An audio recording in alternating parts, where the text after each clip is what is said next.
العام 2000 بشار الأسد يصبح رئيساً لسوريا خلفاً لوالده. إسرائيل تراقب الوضع عن كثب وتحلل شخصية وسمات الرئيس الجديد لجارتها. عام واحد فقط وكانت إسرائيل قد جمعت كل المعلومات اللازمة، وجاء التحذير الأول لها: زيارات مشبوهة لشخصيات من كوريا الشمالية إلى دمشق، رائحة مفاعل نووي يتم تجهيزه في سوريا. استبعدت إسرائيل الفكرة بالكامل، ومر 3 أعوام حتى أكدت واشنطن وجود اتصالات مريبة ونقطة الوصل منطقة صحراوية تسمى الكبر أقصى شرق سوريا، وتحديدا في دير الزور. وحدة إسرائيلية تضع الهدف نصب عينيها. هذا ما سنصطاده بعد سنوات. 22 من أبريل عام 2004 انفجار مرعب في قطار لنقل البضائع في كوريا الشمالية كان في طريقه إلى ميناء نامبو. عشرات العلماء النوويين السوريين قتلوا في ذلك الانفجار، ومواد نووية شطارية فقدت من إحدى العربات. مصادر بريطانية تشير إلى إسرائيل، والأخيرة تلتزم الصمت. ورغم ذلك إسرائيل حتى اللحظة لم تصدق وجود مفاعل نووي. في مارس من عام 2007 كان الصيد الثمين لإسرائيل والجواب الأخير. مدير لجنة الطاقة النووية السورية إبراهيم عثمان في فيينا، وذلك بهدف حضور اجتماع وكالة الطاقة الذرية، ومجندون إسرائيليون يملؤون الفندق الذي يقيم فيه. في اليوم الأول نجحت مجندة بأخذ نسخة عن مفتاح غرفته. بعد ذلك ادعت أنها أضاعت مفتاح غرفتها ويمكنها تجربة مفتاحه. في اليوم التالي كان عثمان في عشاء مع المجندة ذاتها وعدد من العناصر كانوا داخل غرفته. هاتفه تم اختراقه، و35 صورة لعلماء من كوريا الشمالية باتت أمام رئيس الوزراء الإسرائيلي إيهود أولمرت، ومعها عشرات المعلومات والمواقع والتحركات. المشروع النووي السوري بات مكشوفاً، وخيوط الدعم له تكشفت أكثر. $1,000,000,000 أمريكي من إيران لإنشائه، ودعم كوري كامل لتنفيذه، ليكون موقع نووي للطرفين في حال استهداف مواقعهم. لم تترك إسرائيل القصة لمدة طويلة. 5 من سبتمبر عام 2007 سلاح الجو الإسرائيلي يقلع من تل أبيب، وتحديداً طائرات F-15 المرعبة مع ذخيرة دقيقة الأهداف وكبيرة التدمير، ألقيت على منشأة الكبر النووية وحولته إلى كومة من الدمار والدخان. قصة قد تكون طويلة للبعض، لكننا رويناها بأقل ما يمكن من الوقت. خلالها نفذت أكثر من 3 عمليات متقنة، كلها لم تكن بتوقيع إسرائيل فقط، بل بتوقيع جهاز الموساد الإسرائيلي. فمن أين بدأت قصة أحد أقوى أجهزة الاستخبارات في العالم؟ الموساد. دمر ولا تترك أثراً. تلك الصور التي قد يعتقد البعض أنها تاريخية أو لتوثيق لحظات معينة في حياة الرئيس الفلسطيني الراحل ياسر عرفات ما هي إلا لقطات أخذت من قناص إسرائيلي كانت قد وظفته الموساد لأشهر طويلة لمراقبة ياسر عرفات دائما في بيروت اللبنانية. صور ظهرت في كتاب الصحفي الإسرائيلي رونن بيرغمان الذي حمل عنوان انهض وبادر للقتل، في تجسيد حقيقي لعمل الأجهزة السرية لإسرائيل، وعلى رأسها جهاز الموساد الذي بدأ مشواره قبل تأسيس الدولة بشكل فعلي. فكان أحد الأذرع البارزة لعصابات الهجنة باسم موساد لعليهبت، وكانت البداية باعتبار ذلك الجهاز منظمة للهجرة الغير شرعية، والتي نجحت باستقطاب آلاف اليهود من مختلف دول العالم إلى فلسطين، وأسست بشكل فعلي في عام 1937. وهنا يجب أن نتوقف لدقيقة. كيف تحولت المنظمة إلى جهاز استخبارات؟ في بداية الأمر لم يكن القرار بتحويلها بالفعل، فالمنظمة ذاتها انتشرت حول العالم وجمعت الكثير من الأنصار والمتطوعين الذين بدورهم كانوا من المواطنين الأصليين لعدة دول، ما سهل حركة المنظمة بشكل كبير، خصوصاً في أوروبا التي كان الخناق فيها يضيق على اليهود، حيث تشكلت من مجموعة من الإداريين والعاملين المدنيين، لكنها كانت تزود جهاز مخابرات الهجنة بكل المعلومات الواردة، الأمر الذي حولها إلى بنك معلوماتي خارجي لا يتوقف، وفي ذات الوقت منظمة قادرة على اختراق المجتمعات بسهولة. مايو من عام 1948 أعلن عن تأسيس دولة إسرائيل، وفي تلك اللحظة كان المقربون من المنظمة يعملون على وضعها كجهاز رسمي في الدولة، وهو ما حصل تماما في ديسمبر من عام 1949. رؤوفين شلواح يقدم اقتراحا لرئيس الوزراء بن غوريون ينص على تأسيس جهاز للاستخبارات الخارجية باسم لها موساد لمذيعين ألتفقديم ميوحادي، أو الاستخبارات والمهمات الخاصة، ما يعرف اختصارا بالموساد. اقتراحا لقى رضا بن غوريون الذي كان يعلم أن الجهاز يجب أن يكون بعيدا عن العمليات العسكرية وينفذ مهامه دون أثر يذكر، وعلى إثر ذلك أسس جهاز الموساد.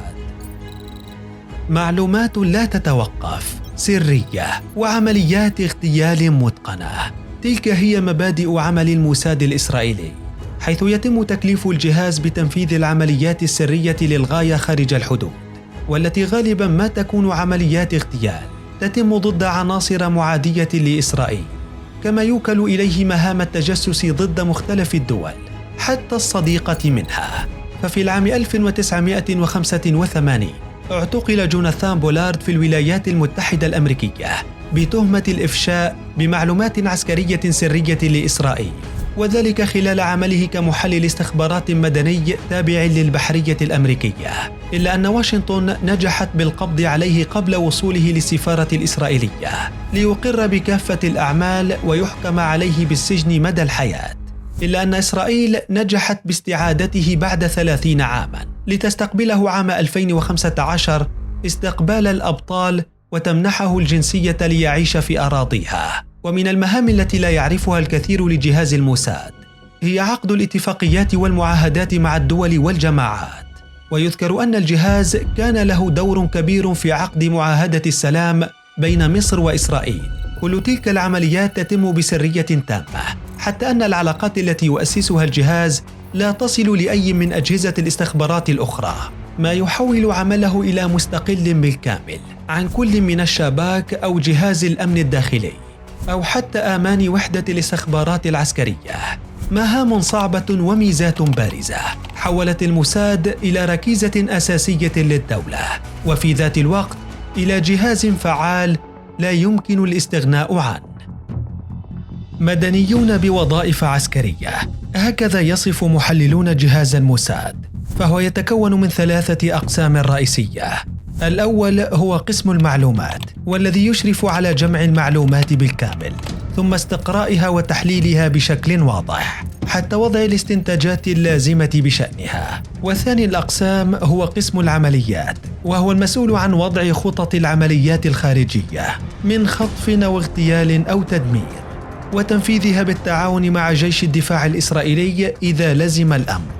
وأحد أبرز الأقسام في جهاز الموساد هو قسم الحرب النفسية، الذي يشرف على تنفيذ نشر الفكرة الصهيونية، وذلك بمساعدة القسمين السابقين، كما أنه اللاعب الرئيسي في وضع بعض الخطط النفسية لقسم العمليات. وقبل سنوات قليلة أنشأ الموساد مدرسة لتدريب المندوبين والعملاء، ويقع مركزها في حيفا، ويتم فيها تدريبات كاملة ومكثفة على العمل السري وعمليات التجسس. وعلى الرغم من عمله العسكري بالكامل، إلا أن جهاز الموساد يعتبر مؤسسة مدنية في إسرائيل، ولا يحصل المنتمين له على أي مزايا عسكرية. حتى السلم الوظيفي فيه يأتي على شكل مؤسسة مدنية وليس كرتب عسكرية. لكن الجدير بالذكر أن أغلب موظفيه قد خدموا في الجيش الإسرائيلي، كما أن أغلب المسؤولين هم من الضباط السابقين.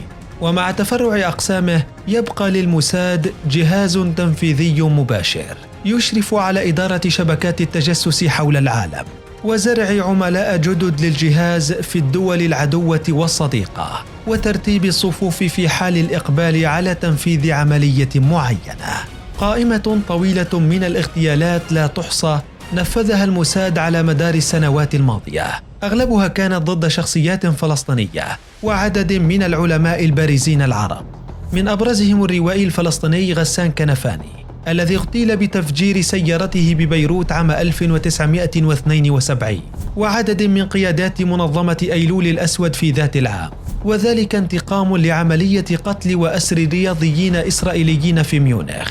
ومن أكبر الاغتيالات كانت عملية قتل خليل الوزير، وهو الرجل الثاني في حركة فتح، حيث نفذت العملية حينها فرقة كوماندوس في تونس عام 1988.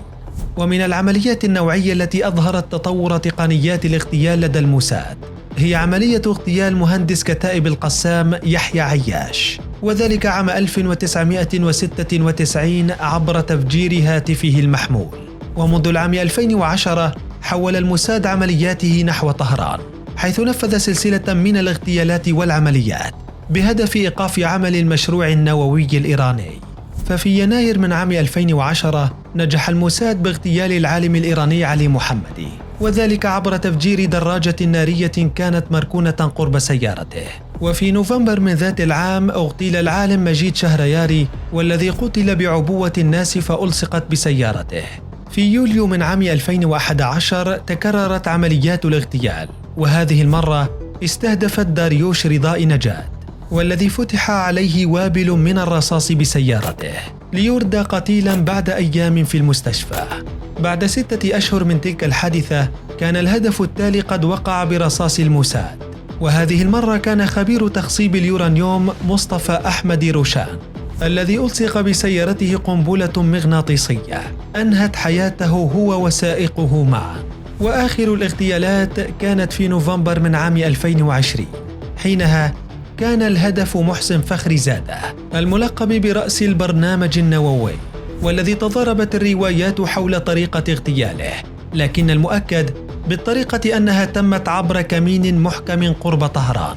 ومع تلك الاغتيالات كان الموساد قد نفذ قبل مدة هجوم سبراني مركز على منشأة نووية إيرانية، ما أدى لحدوث انفجارات وتوقفها عن العمل.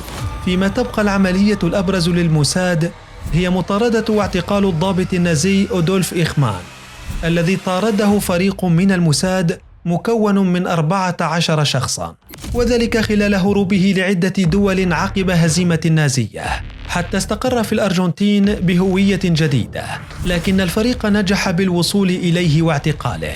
وفي عملية متقنة تم نقله إلى إسرائيل ليصل إليها في 21 من مايو عام 1960، ليعدم بعد ذلك بعام واحد، وحرقت جثته ورميت في البحر، وذلك كي لا يسكن جسده أرض إسرائيل كما وصفت الحكومة حينها. الموساد الذي نفذ عشرات عمليات الاغتيال والتجسس والاختطاف ألهم كتاب الأدب العربي والعالمي، فتعتبر روايات الكاتب الأمريكي اليهودي دانيال سيلفا من أشهر الروايات التي تناولت عمليات الموساد بشكل دقيق، والتي استعان فيها بعملاء سريين سابقين للموساد، وتناول فيها بعض العمليات الحقيقية، منها عملية اغتيال خليل الوزير أبو جهاد. وتناول عدد من الأدباء العرب الحديث عن الموساد، منهم الأديب المصري صالح مرسي في روايته الشهيرة عن رأفت الهجان. فيما تبقى أشهر سلسلة عن الموساد عربيا هي سلسلة رجل المستحيل للكاتب المصري نبيل فاروق، إذ تحدث فيها عن ضابط في المخابرات المصرية يتمتع بقدرات خارقة في عالم التجسس، وصراعه المرير مع عميلة حسناء في الموساد. وقد نالت هذه السلسلة شهرة واسعة في مختلف الدول العربية، واستمر إصدارها منذ منتصف الثمانينيات حتى بداية الألفية الثانية. وعلى الجانب الآخر استغلت إسرائيل تلك الشهرة للموساد، خصوصا في السنوات الأخيرة، حيث عملت على إنتاج أفلام ومسلسلات مطولة عن بعض جواسيسها المشاهير، وحرصت على عرضها على منصات تحظى بجماهيرية واسعة، وفي ذات الوقت بعدة لغات، لتصل لكل دول العالم بسهولة. الأمر الذي تقول صحيفة تيليغراف البريطانية أنه جذب لها المزيد من العملاء والجواسيس، وأقنع فئة من الشباب بالعمل لدى الموساد، خصوصا في ظل تركيز تلك الأفلام على المكاسب المادية والمعنوية الكبيرة للعاملين في الجهاز، لتكون الشاشات ومواقع التواصل بذلك مكانا جديدا لعمل الموساد وتوظيف عملائه. انهض وبادر بالقتل. بالجملة التي بدأنا فيها الحديث عن الموساد ننهي هذا الوثائقي بعدما عرضنا أبرز ما يمكن أن يروى عن جهاز الموساد الإسرائيلي الذي بات اليوم من أقوى أجهزة الاستخبارات الخارجية في العالم. ومع كل المعلومات يبقى الجهاز الأكثر غموضاً وسرية مع قائمة مستمرة من الاغتيالات. فمن هو الهدف القادم للموساد؟